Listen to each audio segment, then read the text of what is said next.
friendship, relationship, gravy ship, boat, fanship. Actually, I think I'll hold on to that one. What is a ship? What does it do? Is it fair use? Will it sue? I don't know. I don't care. The matter at hand? Comfy chair. Got stuff to move? Ship. Got stuff to drill? Ship. Got stuff to atomize? Ship. But Maple, how do I get one of these ship things? I know how to make a turret, but this is something else entirely. Well, sit down, don't quail, don't wail, don't skip. I'm laying down a steaming tutorial of knowledge on how to make your very own ship.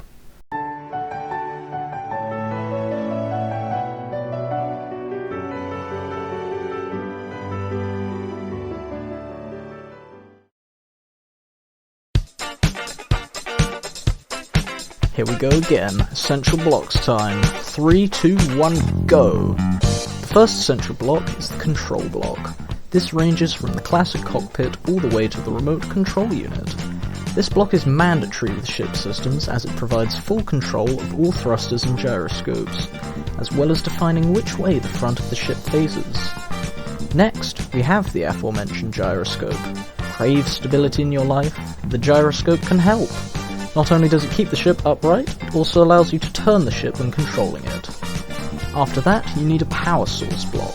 This could be a simple battery for the bottom-dwelling plebeians, a reactor for people who are incredibly wealthy and probably don't pay taxes, or even a solar panel which Kane politely added for hipsters and Greta Thunberg. Lastly, we have the thrusters. I don't think I need to explain to you what these do, just in case you have no idea. These are what allow your ship to move. You'll need to position them so that there are thrusters pointing in each direction, lest you cha-cha real smooth into a wall. One thing I definitely do need to explain though is that there are 3 different types of thrusters, so let's do that now.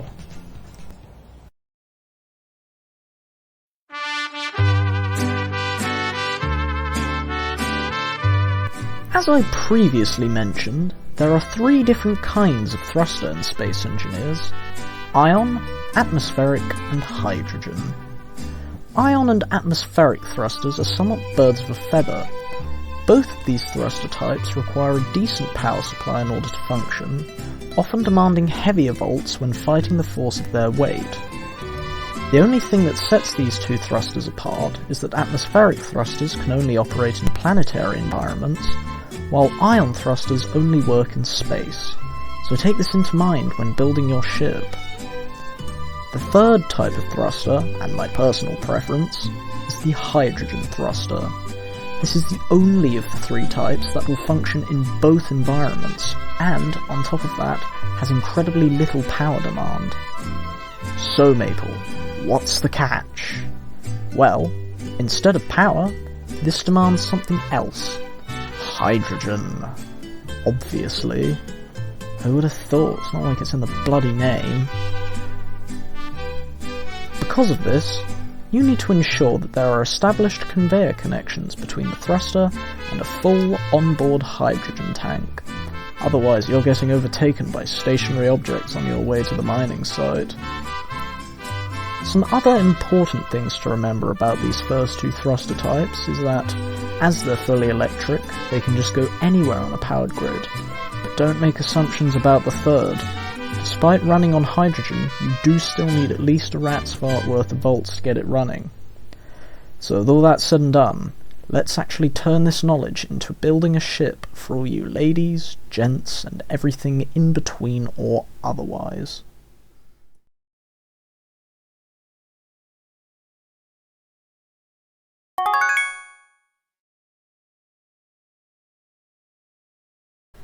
Hello again, ladies and gents, this is Live Maple. Now we will be building a spaceship. I'll be doing this in the 3 different kinds of thrusters, so I'm going to start with ion and atmospheric, and then I'm going to move to hydrogen. So, let's get started. Step 1 is going to be a landing gear. This will just help us with the building process so the ship doesn't run away while we're building it. So then, let's start off by making a frame for our ship. A little bit here, elongate a bit, a little bit there, work in a nice appearance. give it some on the back. Now we just need some detail on the side. Like that. And like that. Okay, bit more detail.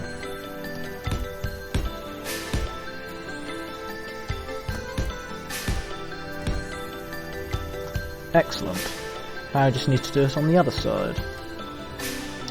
Wonderful. Now we have our frame for our ship. Next step is making a cockpit. This will go here. However, due to placement, I cannot do that yet. So I will first place down a gyroscope right here. Now I can place down a cockpit like so.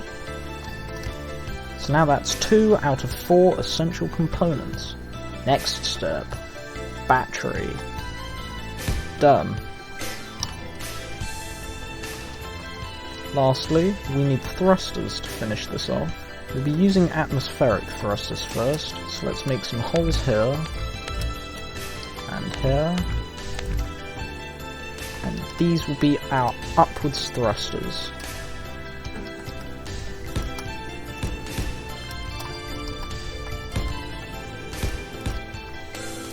As this is an atmospheric ship in an atmospheric environment, you don't technically need downwards thrusters, because rather than having thrusters that propel you downwards, you can just have these ones that are holding you up decrease in their force, so you just gracefully float down.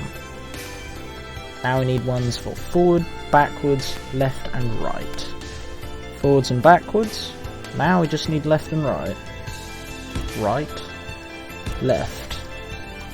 So now, with atmospheric thrusters, this should be a fully functioning ship. Let's take it out for a spin, shall we? Take off.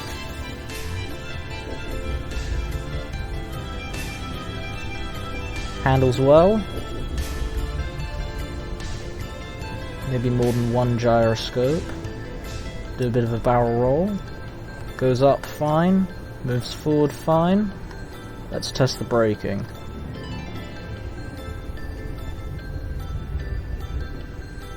Not fantastic, but we don't really have very many backwards thrusters. Same applies for the left and right motion. Everything considered, this is a very effective ship and will definitely work for whatever you want to do with it.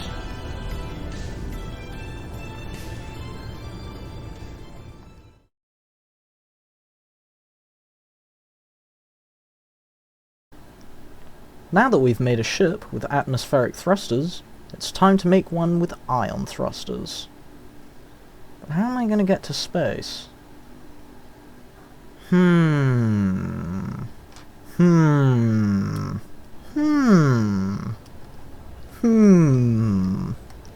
Hark! A hornbill cruiser. This could work. It's not very glamorous, I would have expected a bit more. What's that you're looking at, Hornbill?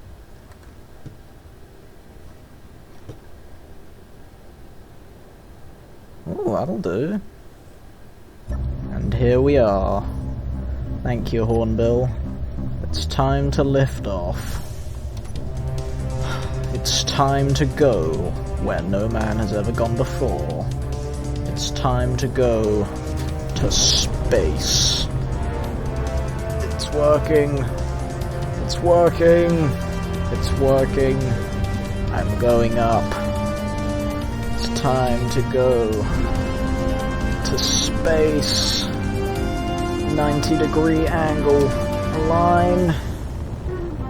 I've reached a speed of 100 meters per second. It's time to turn on the thrust override. Now we're on autopilot. It is time for us to go. We rise. To space. To space. To space. I have arrived in space.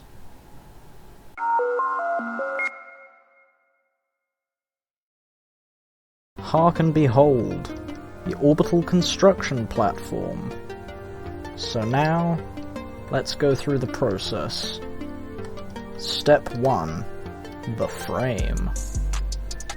The next step will be the thrusters, as we already have the cockpit and a sufficient power supply, and the gyroscope of course. Let's make those holes that we had before.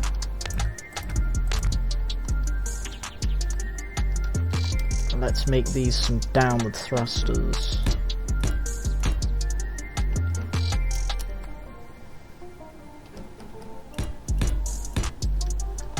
Then, let's have some upwards thrusters. Now all we need is some side-to-sides.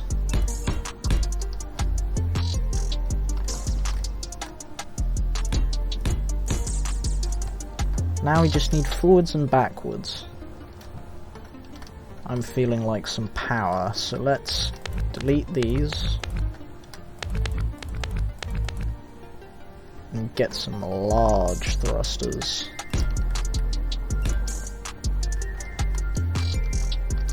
Now I just need some reverse thrusters.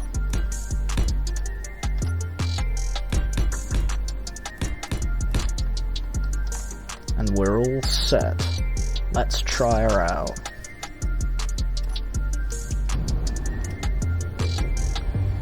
Extremely fast.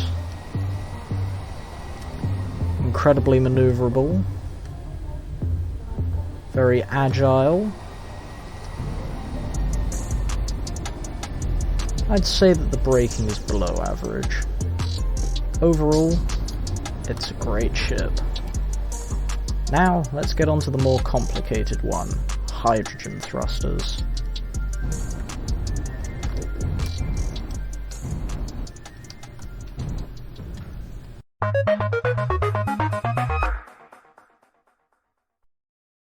There we go, just like magic, movie magic. First let's make some modifications.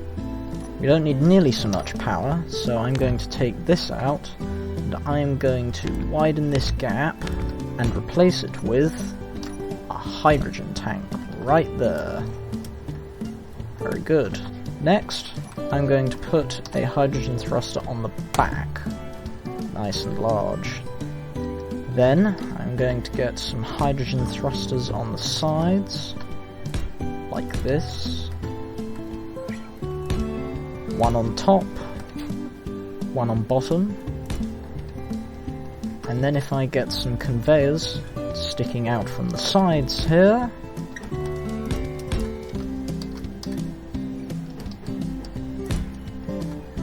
I can have two on the front.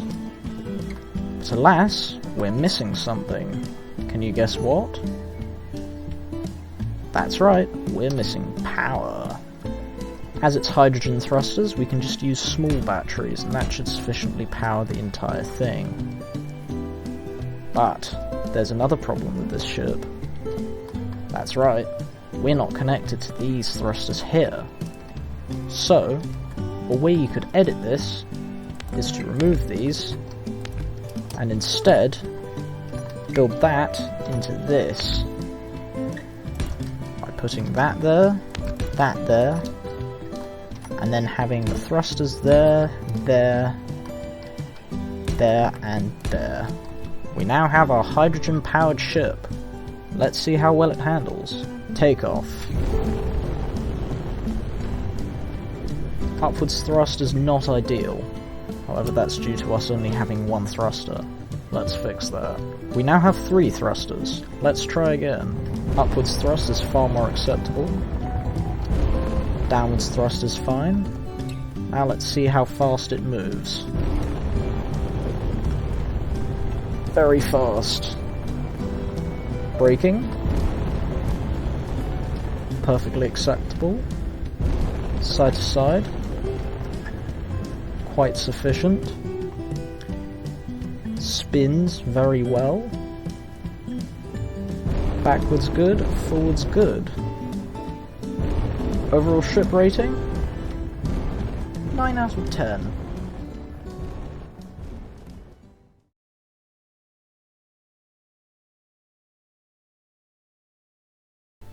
And here we are, a noble, majestic ship. It can help you move around, it can help you haul items. It can help you defend. The ship is very useful to you, and at the end of the day, it's always nice to look at the views and have a nice time. So there you have it. That's about it for ships, if I'm being honest. This was a nice video, and good lord. What the devil is that?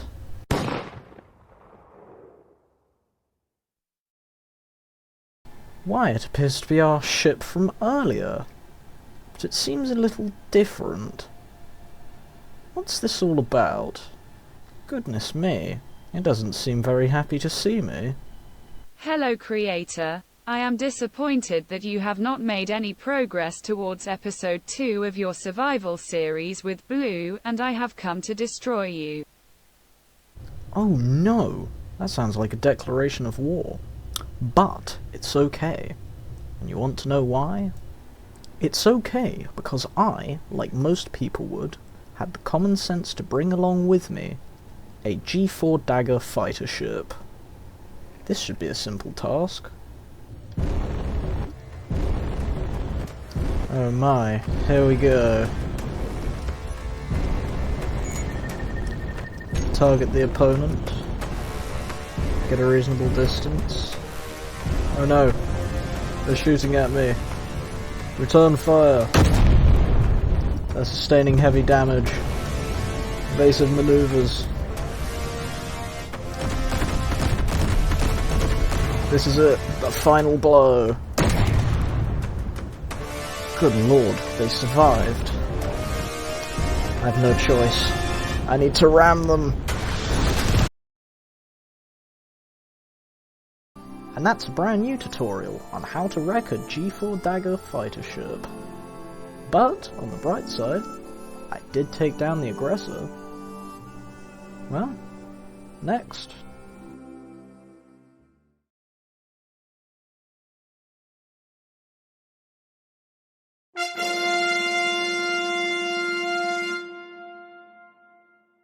As a final sign-off to this video, I will show you a very brief selection of ships that I have made in the past, just in case some of you may be coming to this video looking for inspiration. As I mentioned earlier, my favourite kind of thruster is hydrogen thruster, so most of these ships are going to be hydrogen powered. The first one is the Hornbill Cruiser. I may have featured this earlier on in the video, in the lead up to our big boy over there.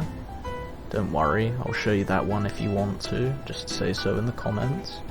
Hornbill Cruiser is a small ship. It's very powerful, provided with these hydrogen thrusters. Very nimble, quite fast, as you can see from the speedometer up there. Very useful, very good. If you're looking to move around, I would highly recommend a ship like this. Let's land it and I'll give you a final look over. We are now landed. Let's have a good little look at this ship.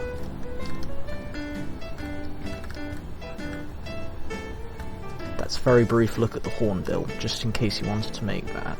Next up, for those of you who want to bring the pain to someone, we have this ship. I call it the G3 Morningstar.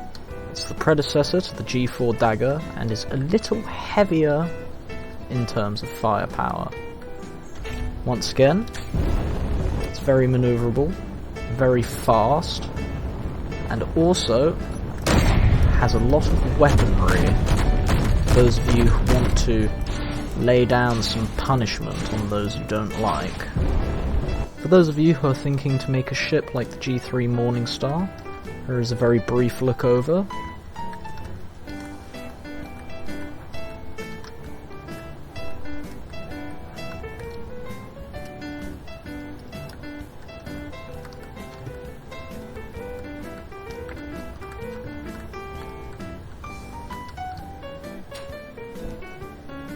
On to the next one. Next, we have a very small fellow. This one is not so much of a ship and is more of a futuristic motorbike. I lovingly call it the wind bike. Specifically, this is the Mark II wind bike. Let's take it out for a spin. Moves very quickly going forward, and also for braking. It's good with the upwards thrusters. It can skim along the ground fairly well, just as long as you make sure you don't get too close to the ground. For those of you who are interested in making the wind bike Mark II or something similar to it, here's a very brief look over it. As a small disclaimer, this is the saddle cockpit block, which is unfortunately behind the automaton's paywall, so you may need to use something else, perhaps the buggy cockpit. Next up, we have something very interesting. This is actually a drone. This is not something that you fly yourself, but rather you control remotely in order to move it around. And it's adjusted for planetary environments using the atmospheric thruster. I will demonstrate. As you can see, this is my singular large cargo container, which possesses my singular assault cannon shell. But howsoever shall I move this? I want to move that there, but I can't just push it myself. And that's where I bring in the scavenger drone. All I need to do is take off. Now, as you can see, I am controlling the drone. If I move it over here, and then press F, you can see that it is now moving around in the background. So now, let's get this thing moving.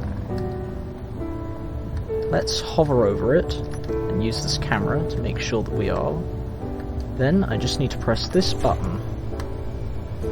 That will extend the magnetic plate, then we simply pick it up and move on. Then, once we have found a place to put this, say in front of the G3 Morningstar, we simply descend, press the button to unlock, and retract the magnetic plate. For those of you who want to make something similar to the scavenger drone, here's a very brief look over it.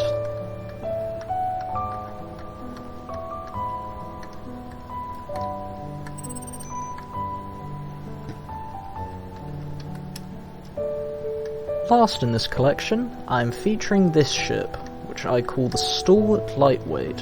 It is a mining ship, and with this large cargo container, it can hold up to 15,000 litres of ore. It's very basic and very easy to use. You simply take off, find something you want to mine, and start mining. For those of you who want to make a ship like this, here's a very brief look over.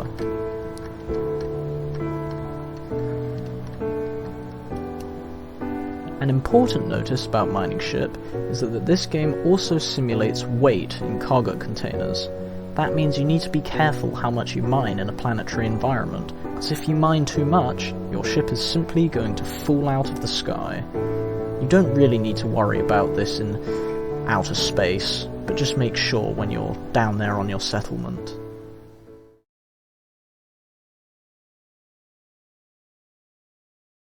So, that's about it for this video. I do hope you enjoyed. Please do like and subscribe. I don't know what I'll do next time, but you know, I'm sure the problem will come to me, perhaps even hit me in the face, run me down even. Oh dear, my head's gone inside out. Ah, run me down.